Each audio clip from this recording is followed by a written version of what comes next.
오늘은 창세기 35장 1절로 5절의 말씀에 의지해서 올라가면 해결된다. 올라가면 해결된다. 네.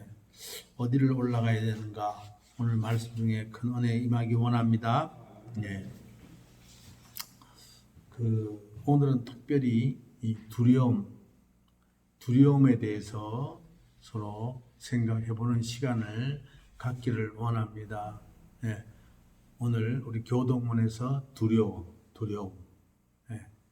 우리 인생에 두려움이 우리를 지배하지 않기를 원합니다. 범프란트라는 폴란드에서 태어나서 그 독일 나치 치하에서 14년간 감옥살이를 한 분이 계십니다.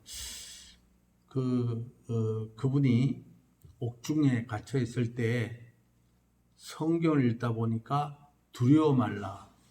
내가 너와 함께 함이니라. 두려워하지 말라는 말씀이 자꾸 나와요. 사실은 독일 치하에서 언제 죽을지 모르죠. 유대인 언제 죽을지 몰라요. 그런데 이 두려워하지 말라는 말씀이 있어서 그 창세기부터 두려워하지 말라는 그 숫자를 세어보기로 결심하고 그걸 세어봤어요. 그랬더니 365번이나 두려워하지 말라는 말씀이 기록되어 있더라는 것이죠. 그래서 이분이 가만히 생각하니까 1년이 365일이니까 매일 한 번씩 해당되는 이 숫자, 이 두려움이라는 게 하나님이 우리에게 주시는 말씀이라는 거예요. 그래서 내가 이제 두려워하지 않으리라. 내가 이제 두려워하지 않으리라. 그랬더니 이제 독일이 전쟁에서 지고 해방되고 그래서 그것을 간증한 거예요. 우리 상담자 로더스라는 사람이 있는데 이분이 사람들로부터 상담받는데 1만 통의 그 편지를 받았다는 거예요. 근데 그 내용을 정리를 해봤더니 가장 큰 주제가 두려움이라는 거예요. 장래에 대한 두려움, 몸이 아픔에 대한 두려움, 어떻게 살아가야 되느냐는 두려움, 사람에 대한 두려움, 일에 대한 두려움, 이 두려움에 대해서 상담을 하고 있다는 거예요. 근데 그 중에서 가장 많은 두려움이 뭐냐면 실패에 대한 두려움이 실패. 이거 하다가 안 되면 어떻게 하냐. 다 우리 그런 걱정도 해봤죠. 그리고 또 가장 많은 것은 또 죽음에 대한 두려움이라는 거예요. 우리가 참 두려움을 이고 살아요. 안고 살고 두려움을 친구 삼아 살아가는 것 같습니다. 그래서 오늘 우리는 두려워하지 말라 그 말씀으로 은혜를 받도록 하겠습니다. 먼저 우리 인사합니다. 우리 두려워하지 맙시다. 걱정 근심하지 맙시다. 이게 두려워하면요 마음에 근심이 쌓이고요 병이 옵니다. 병이. 그 어떤 심리학자가 쥐 100마리를 이런 철책 속에 가두고 그 위에다가 고양이 한 마리를 키웠어요. 그러니까 철책 안에 쥐가 있고 그 철책 위에다가 또 이렇게 망을 해서 고양이를 키웠는데 뭐 고양이는 잡아 먹을 수 없죠. 철책 안에 있으니까.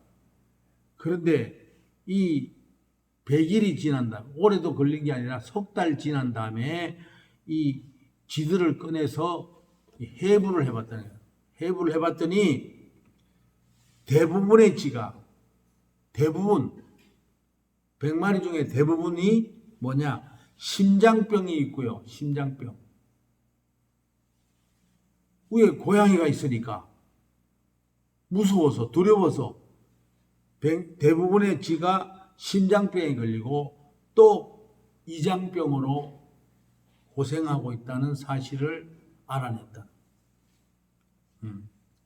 쥐에게 아무리 맛있는 걸 주고 쌀도 주고 무슨 여러 가지 콩도 주고 뭐 이렇게 줘도 그 위에 고양이를 이고 살다 보니까 그 두려움 때문에 오장육부가 오그라들어가지고 신장병이 걸리고 위장병으로 고생한다. 가만 생각하면 우리는 다 두려움이 있기는 있어요. 두려움이 없는 분이 없죠. 근데 그 두려움이 심화되면 심화될수록 그것이 나의 심장을 해하고 또 위장을 해친다는 거예요. 다시 한번 인사합니다. 우리 두려워하면 안 되겠네요. 두려워하면 안 되겠네요. 이제 그냥 말 안 하고 계신 분은 두려운 일이 없는 것 같아. 배짱이 좋아서. 그 인도의 한 성자가 목숨 있는 자는 모두 두려워한다. 예. 두려워하는 게 있어요. 죽음에 대한 두려움. 좀 아프면 이러다 죽는 거 아니냐. 저도 여기에 이 가슴 위에 조그마한 혹이 있더란 말이에요. 혹이. 이렇게 만지면 지금도 거의 없으신 것 같아요. 아, 이거 만져가지고 이게 난 남자인데 이거 뭔 또 암이 아닌가. 계속 걱정이 되는 거예요. 이게. 이게 퍼지면 이게 커지지, 커지면 팔을 못 쓰지, 아 이게 심장으로 들어가면 안 돼. 막 이렇게 걱정이 돼가지고 병원에 2번이나 갔어요. 여러분 몰래. 한 번은 무한 제일병원에 갔더니 의사가 만져보고 뭐 이렇게 하더니 아무도 아닙니다. 그냥 그래도 사세요. 아 그러는 거예요. 그 한편으로 기분이 좋은데. 어떤 마음이 드냐면 저 의사가 잘 몰라서 아니, 자꾸 이런 의심이 들면서 또 두려운 거야. 그래서 서울에 가가지고 좀 큰 병원에 애들하고 야 나 큰일 났다 야 아빠 여기 뭐가 있으니까 그 또 물어보니까 괜찮대요. 그게 무슨 지방 덩어리인데 응? 나중에 없어지기도 하니까 그냥 운동 열심히 하고 하면 없어진다. 요새 많이 없어진 것 같아요. 두려움이 있단 말이에요. 건강에 대한 두려움. 몸이 아프면 야 이러다 죽는 거 아닐까 이거? 조금만 이상이 있으면 이거 암이 아닌가 이거? 다 그런 두려움이 있죠. 그런데 중요한 건 뭐냐? 앞으로도 우리는 두려움이 온다 이거야. 두려움이. 그런데 그 두려움을 어떻게 우리가 대하느냐는 거야. 두려움이라는 이 사단 원수를 우리가 어떻게 대해서 이기느냐는 거예요. 믿지 않은 사람들은 그 두려움에 나중에 눌려서 더 병들고 더 어려워져. 오늘 이 말씀을 받는 우리는 두려움을 승리로 변화시키기 원합니다. 그래서 오늘 이 본문의 말씀을 보고 있는 거예요. 본문에는 무슨 얘기가 있냐? 야곱이 엄청 두려워하는 그런 내용이 있었어요. 이 본문 전에 있었어요. 형 에서가 장자권도 빼앗겼지 동생한테. 에? 또 장자의 축복권도 빼앗겼잖아. 몰래 이렇게. 뭐 야곱의 자잘못을 떠나서 그러니까 형 에서가 죽이려고 지금 막 생각하고 있는 거야. 그걸 눈치채고 어머니의 도움으로 말미암아 그가 외삼촌 그 라반의 집에 가게 됩니다. 근데 갈 때에 그 베델이라는 곳에 처음엔 베델이 아니었죠. 자기가 지었는데 베델에 도착해서 보니까 그 광야란 말이야. 두려움이 있고 죽음에 대한 두려움. 에서가 또 쫓아오면 어떻게 하나. 또 여기에 이리와 늑대들이 날 잡아먹으면 어떡하냐. 과연 내가 삼촌 라반의 집에 도착할 수 있을까. 별의별 걱정을 다 하고 그때 기도했지요. 하나님 나를 이렇게 돌아오게 목숨을 지켜 돌아오게 하시고 또 내가 안전하게 돌아온다면 하나님 내가 이러이러한 약속을 하겠습니다. 몇 가지 약속을 했어요. 그 일이 있은 후에 20년간 그 외삼촌 라반의 집에 있는 동안 하나님이 그에게 복을 주셔서 거부가 되어서 돌아오는 그런 결과가 있게 됐어요. 20년 만에.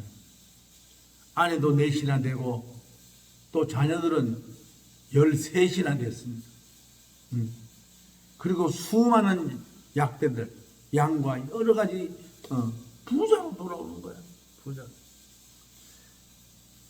물론 또 돌아오면서 형 에서를 만났는데 그 약복권의 기도로 말미암아 좀 다리를 절개하고 불쌍히 여기게 하고 에서가 그저 그 분노의 감정을 사랑의 감정으로 하나님이 만들어서 어긋맞고 안으며 울며 내 동생을 아이고 얼마나 고생했나 내 동생 아기 선으로 바뀌면서 그런 과정도 겪게 됩니다. 그래서 고향 가까이 돌아온 그런 야곱은 약속하신 대로 내가 단을 쌓겠다고 했어요.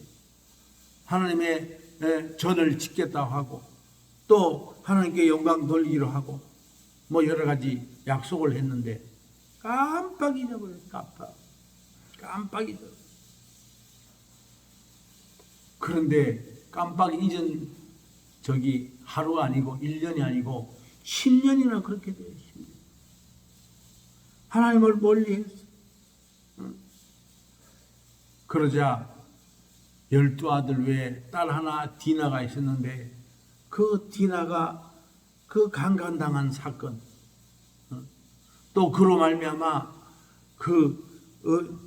살인을 저지른 그런 사건이 발생해서 그 살인 때문에 그 지역에 있는 모든 이 부족들이 이 야곱의 가족들을 죽이려고 하는 그런 위협을 느끼는 거예요.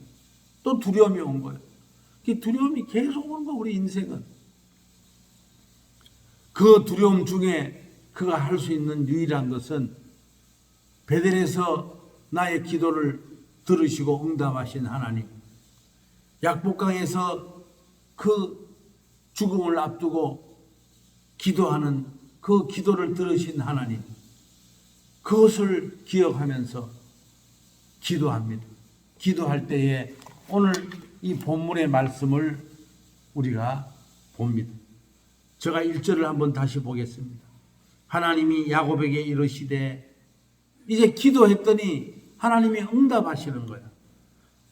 하나님이 야곱에게 이르시되 일어나 베델로 올라가서 거기에 거주하며 내가 내 형 에서의 낯을 피하여 도망하던 때에 내게 나타났던 하나님께 거기서 제단을 쌓아라 하신지라.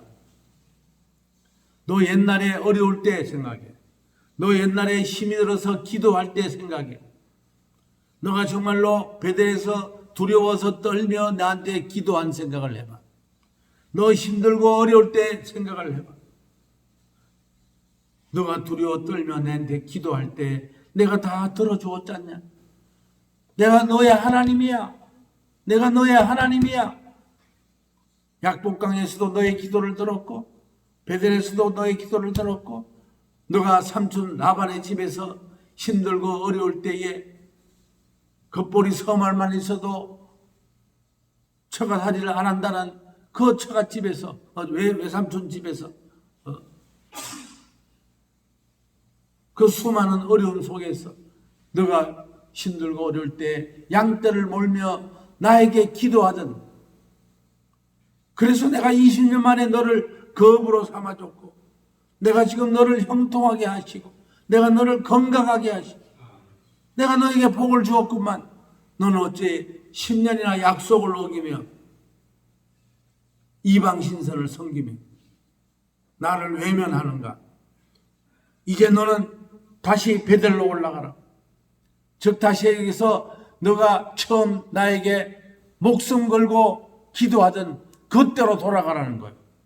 다시 예전에 하나님을 경외하던 그 모습으로 다시 돌아가라는 거예요. 그게 회개거든, 회개.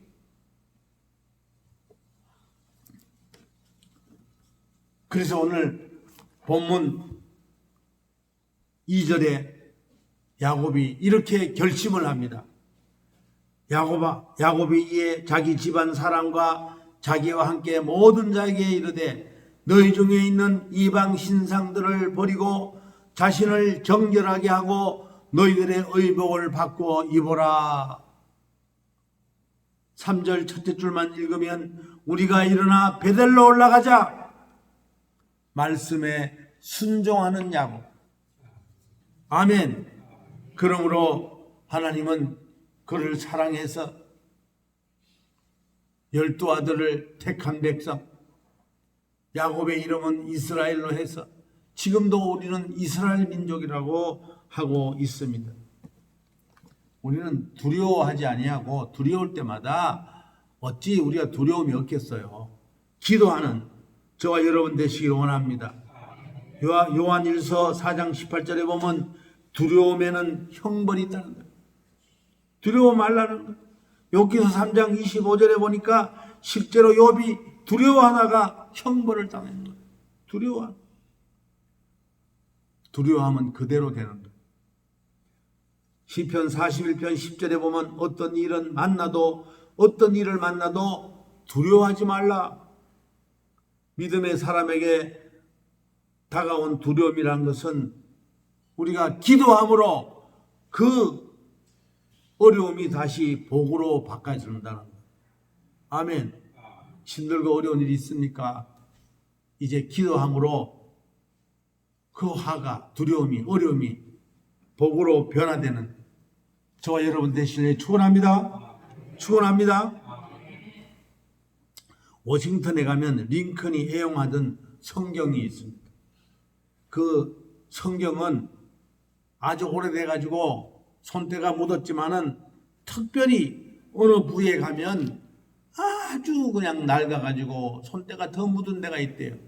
그래서 그거를 열어봤더니 시편 34편 4절의 말씀, 시편 34편 4절의 말씀, 4절의 말씀이 어떤 건가 우리 장로님이 얼마나 성경을 빨리 찾는지 크게 한번 봉독을 해보겠습니다. 시편 34편 4절.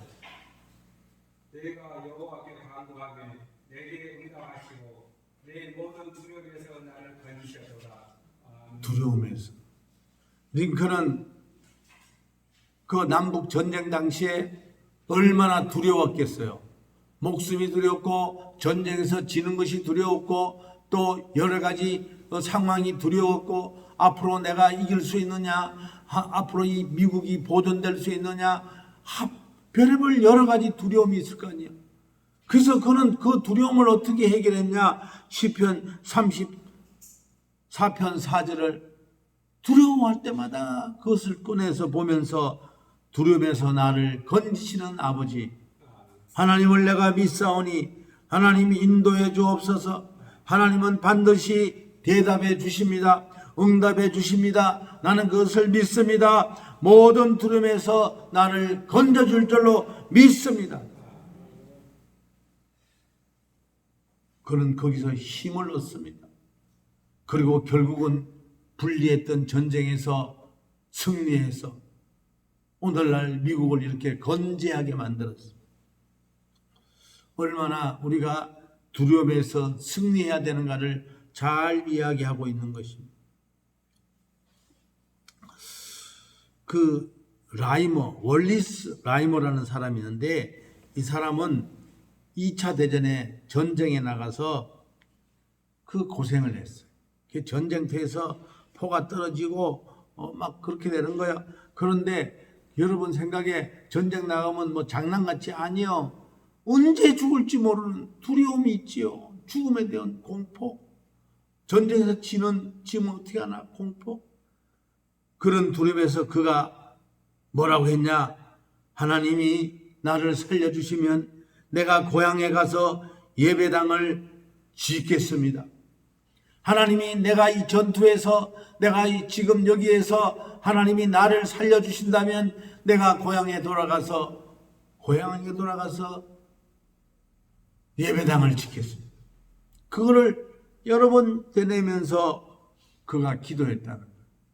그래서 그가 결국은 하나님이 살려주심으로 말미암아 고향에 돌아갔더니 많은 사람이 집을 떠나고 또 농사가 잘 안 된 흉년이 와서 어려웠어. 그때 라이먼은 그곳에 초등학교 선생님이 되어서 학생들을 가르쳤어. 힘들고 어려운 학생들을 모아서 가르쳤어. 그러다 보니 그 당시에 상당히 어려웠으니까 월급도 적었어. 그런데 그는 늘 생각합니다. 내가 전쟁 때 살려준 하나님 앞에 내가 서원했는데 내가 예배당을 지어야 되겠다. 그러니까 적은 그 사례비로 우선 입에 풀칠하기가 어려우니까 어떻게 했냐? 벽돌 하나, 때만 되고 틈만 되면 벽돌 하나씩 이렇게 사서 구해가지고 집을 짓기 시작했는데 얼마나 걸렸냐?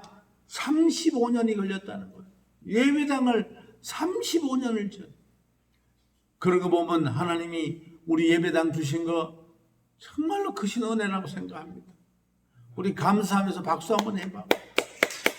크게 좀. 정말로. 아니, 라이마라는 사람은 35년을 지었는데 우리는 그냥 지었잖아. 하나님 감사합니다. 하나님 감사합니다. 그래서 동네 사람들이 35년을 짓는 걸 보고 뭐라고 했냐? 약속의 땅이라는 교회 이름을 지어줬어. 약속의 땅. 그런데 그것까지 얘기하면 끝이 아니에요.